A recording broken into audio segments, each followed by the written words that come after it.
Hello students, स्वागत है आपका हमारे चैनल अनुभव एजुटेक में। स्टूडेंट्स, इससे पहले हम स्पीड से रिलेटेड वीडियो बना चुके हैं और आज का हमारा टॉपिक है वेलोसिटी। इससे पहली वीडियो में हमने स्पीड और उससे रिलेटेड जो टॉपिक उसके टाइप्स हैं उनको डिस्कस किया था। आज हम वेलोसिटी और वेलोसिटी के जो टाइप्स हैं उनको डिस्कस करेंगे। तो वेलोसिटी क्या होती है?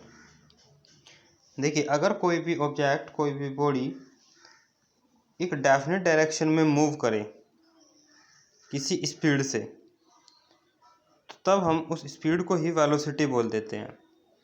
यानी वेलोसिटी एक ऐसी फिजिकल क्वांटिटी है जिसकी डायरेक्शन के साथ साथ मैग्नीट्यूड भी हो।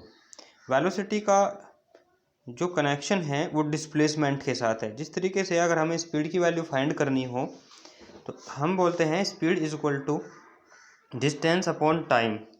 पर यूनिट टाइम में कोई ऑब्जेक्ट जो डिस्टेंस कवर करती है तो वो उसकी स्पीड बोली जाती है।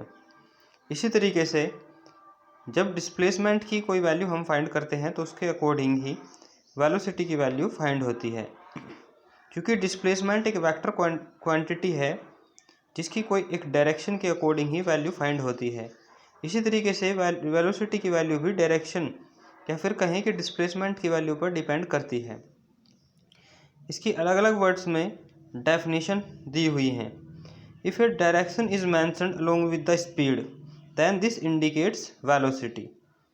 देखिए, कोई कार जो कि 5 मीटर पर सेकंड की स्पीड से मूव कर रही है और अगर हम ऐसा कह दें कि वो कार 5 मीटर पर सेकंड की स्पीड से इस डायरेक्शन में मूव कर रही है, तो फिर जो हम टर्म यूज़ करेंगे वो होगा वेलोसिटी। तो वेलोसिटी के लिए जो डेफिनेशंस हैं उन्हें देख लेते हैं। फर्स्ट है, velocity of body is defined as the displacement of a body per unit time. पर यूनिट टाइम में किसी बॉडी का जो डिस्प्लेसमेंट होता है वही वेलोसिटी होता है। जैसे कि हमने कहा था कि डिस्प्लेसमेंट की जो वैल्यू है वो जीरो, निगेटिव या पॉजिटिव हो सकती है। इसी तरीके से जो वेलोसिटी की वैल्यू है वो जीरो, निगेटिव और पॉजिटिव भी हो सकती है। हमने एक एग्जाम्पल लिया था कि अगर हम अपने इनिशियल पोजीशन से 3 किलोमीटर दूर कहीं जाएं फाइनल पोजीशन तक और फिर वापस रिटर्न कर जाएं इनिशियल पोजीशन तक, यानी 3 किलोमीटर बैक, तो फिर उस कंडीशन में डिस्प्लेसमेंट क्या होगा? ज़ीरो। तो चूंकि हमने बताया कि वेलोसिटी की वैल्यू डिस्प्लेसमेंट पर डिपेंड करती है जिस तरीके से स्पीड की वैल्यू डिस्टेंस पर डिपेंड करती थी, तो इस कंडीशन में वेलोसिटी की वैल्यू क्या हो जाएगी? ज़ीरो हो जाएगी, क्योंकि डिस्प्लेसमेंट कितना रहा? जीरो हुआ। तो यहाँ ध्यान देने वाली बात यह है कि अगर हम वेलोसिटी टर्म्स से उसका जो डायरेक्शन का कैरेक्टरिस्टिक है वो निकाल दे तो सिर्फ वेलोसिटी की एक वैल्यू ही बचेगी, जैसे कि 5 metre per second, 30 kilometre per hour, 6 metre per second, जिसको हम स्पीड बोल देंगे। या फिर ऐसा कहें कि अगर हम स्पीड में डायरेक्शन का कैरेक्टरिस्टिक और ऐड कर दे कि कोई ऑब्जेक्ट किसी डेफिनेट टाइम पर किस खास डायरेक्शन में मूव कर रही है, तो फिर हम उस स्पीड को क्या कहेंगे? वेलोसिटी। दूसरे शब्दों में हम कह सकते हैं rate of change of position of A particle in a particular direction is called velocity. कि कोई ऑब्जेक्ट, कोई पार्टिकल किस रेट से अपनी पोजीशन को चेंज कर रहा है एक खास डायरेक्शन में। तो यहाँ पे भी देखिए एक डायरेक्शन टर्म यूज़ किया हुआ है, ठीक है। तो उस rate of change of position को फिर हम क्या कहेंगे? जब कोई ऑब्जेक्ट एक पार्टिकुलर डायरेक्शन में मूव करती हो, इसे बोलते हैं वेलोसिटी। दूसरे ऐसे भी हम कहेंगे कि ratio of displacement of the body and the time taken to cover the displacement. जिस तरीके से स्पीड की डेफिनेशन में हमने ये कहा कि ratio of the distance of the body and time taken, किसी डिस्टेंस को कवर करने में जो टाइम लगा है, ठीक है, साथ ही डिस्टेंस, तो डिस्टेंस और टाइम का जो रेशियो है उसको क्या बोल देते थे? स्पीड। स्पीड का फॉर्मूला भी आपको पता होगा, बेसिक फॉर्मूला है speed is equal to distance upon time. इसी तरीके से वेलोसिटी के लिए क्या लिखेंगे? Velocity is equal to displacement upon time. यानी डिस्प्लेसमेंट करने में जो टाइम लगा, तो डिस्प्लेसमेंट और टाइम का जो रेशियो हो जाएगा, तो उसी रेशियो को हम क्या कहेंगे? किसी भी बॉडी, किसी भी ऑब्जेक्ट की वेलोसिटी बोला जाएगा। या फिर rate of change of displacement. देखिए, rate of change of displacement से वही आ जाता है कि पर यूनिट टाइम में, ठीक है, या पर डिस्प्लेसमेंट की वैल्यू में क्या चेंज आ रहा है, वो अपनी पोजीशन को किस तरीके से चेंज कर रही है एक पर्टिकुलर डायरेक्शन में। ओके, तो इन सभी डेफिनेशंस का कुल मिलाकर एक ही मतलब हो जाता है, बस वर्ड्स डिफरेंट यूज़ किए हैं। Rate of change of displacement is velocity. अब हम समझ लेते हैं कि वेलोसिटी किस तरीके की फिजिकल क्वांटिटी है। तो जैसे कि आप जो ऊपर हमने डेफिनेशंस डिस्कस की उनसे क्लियर समझ गए होंगे कि वेलोसिटी को डिफाइन करने के लिए एक टर्म्स यूज़ किया गया डायरेक्शन वाला, यानी कि वेलोसिटी एक ऐसी फिजिकल क्वांटिटी है जिसमें मैग्नीट्यूड के साथ साथ डायरेक्शन भी इंक्लूड हो। डायरेक्शन और मैग्नीट्यूड इन दोनों से ही वेलोसिटी को हमने समझा है। तो वेलोसिटी क्या हुई, एक वेक्टर क्वांटिटी हुई because it possesses both magnitude and direction. This is the reason that velocity can have both positive negative value including zero. तो ये मैं आपको पहले ही बता चुका हूँ कि वेलोसिटी की जो वैल्यू है वो पॉजिटिव भी हो सकती है, नेगेटिव भी हो सकती है और ज़ीरो भी हो सकती है। अगर हमें किसी भी पार्टिकल या ऑब्जेक्ट की वेलोसिटी फाइंड करनी हो तो उसके लिए हम फॉर्मूला यूज़ करेंगे velocity is equal to displacement upon time. क्योंकि डिस्प्लेसमेंट को भी हम एसआई सिस्टम में मीटर में ही मेज़र करते हैं, इसी तरीके से जो वेलोसिटी की एसआई यूनिट है वो वही होगी जो कि स्पीड की एसआई यूनिट थी, metre upon second. CGS system में, यहाँ सीजीएस का मतलब है सेंटीमीटर ग्राम एंड सेकंड, तो सीजीएस सिस्टम में जो लेंथ या डिस्प्लेसमेंट की यूनिट सेंटीमीटर होगी और टाइम की यूनिट सेकंड। तो इस तरीके से सीजीएस सिस्टम में वेलोसिटी की यूनिट हो जाएगी सेंटीमीटर अपॉन सेकंड और बिगर यूनिट क्या होती है, किलोमीटर पर आवर। तो कुल मिला करके वेलोसिटी की भी एसआई सीजीएस यूनिट और बिगर यूनिट वही होगी जो कि स्पीड की होती है। तो उम्मीद है कि यहाँ तक आपको क्लियर समझ आया होगा। अगर वीडियो से रिलेटेड कोई डाउट रह जाता है तो कमेंट बॉक्स में आप लिख सकते हैं। अब हम वेलोसिटी के टाइप्स को डिस्कस कर लेते हैं।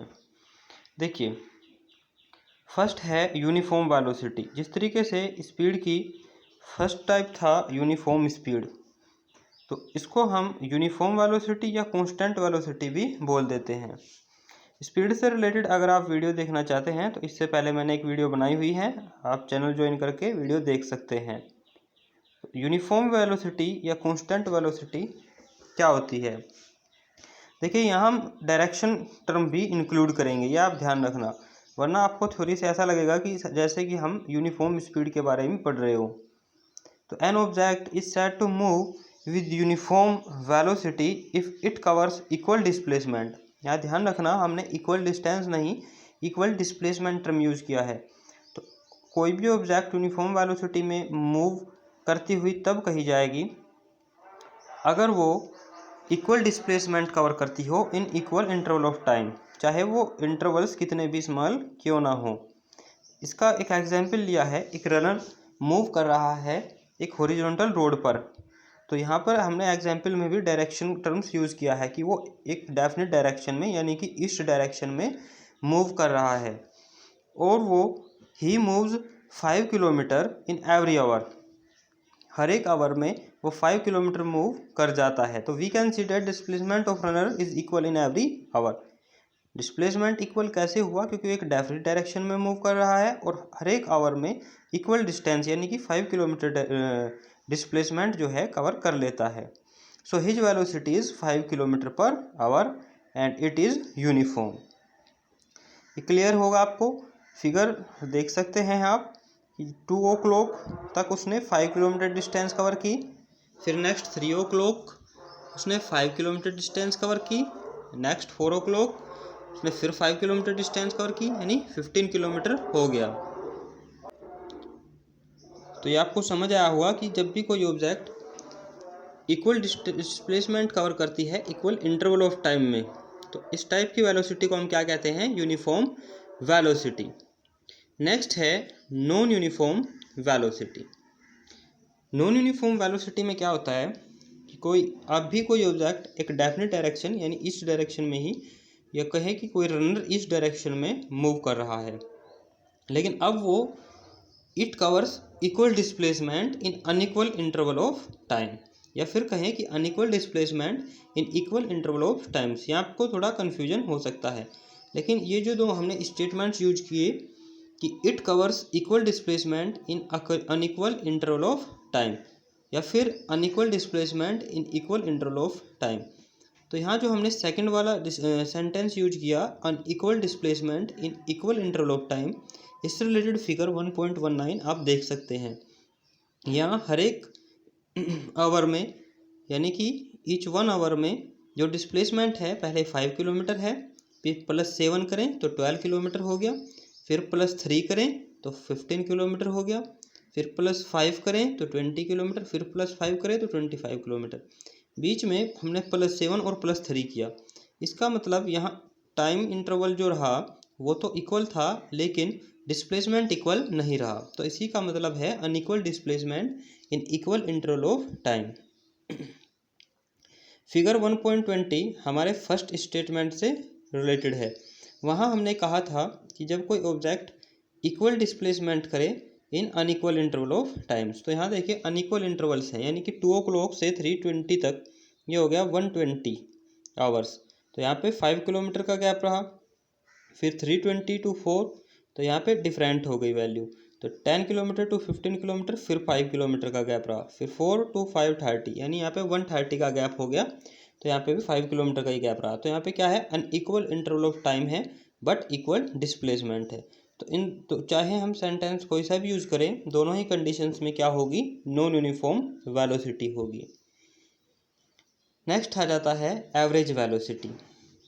देखिए एवरेज, इस तरीके से एवरेज स्पीड हमको फाइंड करनी हो, यानी अलग अलग टाइम इंटरवल्स में अलग अलग डिस्टेंस कोई ऑब्जेक्ट कवर करती हो, तो हम एवरेज स्पीड फाइंड कर लेते थे total distance divide by total time taken. इसी तरीके से जब हमें एवरेज वेलोसिटी फाइंड करनी हो, तो अगर हम ratio of total displacement to the total time taken, तो हम एवरेज वेलोसिटी की वैल्यू फाइंड कर सकते हैं। इसको डिफाइन कैसे करेंगे, average rate of change of position of an object with respect to time, जो एक एवरेज रेट होता है, ठीक है ना, क्योंकि उसने डिफरेंट टाइम पे अलग अलग डिस्प्लेसमेंट किया होगा, तो उन सब की एक एवरेज वैल्यू क्या है, वो एक एवरेज वेलोसिटी है। अलग अलग वेलोसिटीज़ की एक एवरेज वैल्यू क्या है, एवरेज वेलोसिटी है। यहाँ कुछ पॉइंट्स को भी नोट करते हैं कि average speed can not be zero, लेकिन एवरेज वेलोसिटी क्या हो सकती है, कैन बी जीरो हो सकता है, क्योंकि डिस्प्ले हो सकता है कि डिस्प्लेसमेंट की वैल्यू क्या हो, जीरो हो। This is because distance is not zero. Distance क्या नहीं होती है, जीरो नहीं होती है। डिस्टेंस का मतलब ये होता है कि हमने कुछ टाइम में कोई लेंथ कवर की है, तो जब कुछ टाइम में कुछ लेंथ कवर की है तो फिर डिस्टेंस जीरो नहीं होती है, लेकिन डिस्प्लेसमेंट की वैल्यू जीरो हो सकती है। डिस्प्लेसमेंट की वैल्यू जीरो कैसे हो सकती है, इसे मैंने अभी इस वीडियो में भी एक एग्जांपल के थ्रू आपको समझाया था, और साथ ही जब हमने डिस्टेंस और डिस्प्लेसमेंट को कंपैरिजन किया था, तो इससे पहले मैं एक वीडियो बना चुका हूँ इसके ऊपर, वहाँ भी हमने इनको अच्छी तरीके से समझा था। साथ ही अगर वेलोसिटी से डायरेक्शन का कैरेक्टरिस्टिक निकाल दिया जाए तो वो क्या बचता है, स्पीड ही हम उसको बोल देते हैं। यानी स्पीड क्या है, is the magnitude of velocity. देखिए अगर हम लिखते हैं कि velocity equal to 2 metre per second, 3 metre per second, 4 metre per second या 30 किलोमीटर पर आवर, तो इसका मतलब वो क्या है, वो वेलोसिटी का मैग्नीट्यूड है, यानी कि वो स्पीड की वैल्यू है। लेकिन अगर हम लिख देते हैं 2 किलोमीटर पर आवर और ईस्ट, तो इसका मतलब हम वहाँ पे डायरेक्शन भी बता रहे हैं, ठीक है। वैसे कुछ वेक्टर क्वांटिटीज़ के लिए वेक्टर अलजेब्रा भी समझना ज़रूरी होता है, बट वो आपके सिलेबस में अभी नहीं है। ये जो आपको बताया अभी तक, ये आपके लिए सफिशेंट है। तो वीडियो अगर आपको पसंद आई हो तो लाइक कीजिएगा, शेयर कीजिएगा और चैनल को सब्सक्राइब कीजिएगा। वीडियो से रिलेटेड जो भी डाउट्स हो वो कमेंट बॉक्स में आप लिख सकते हैं। आज के लिए इतना ही। Thank you very much.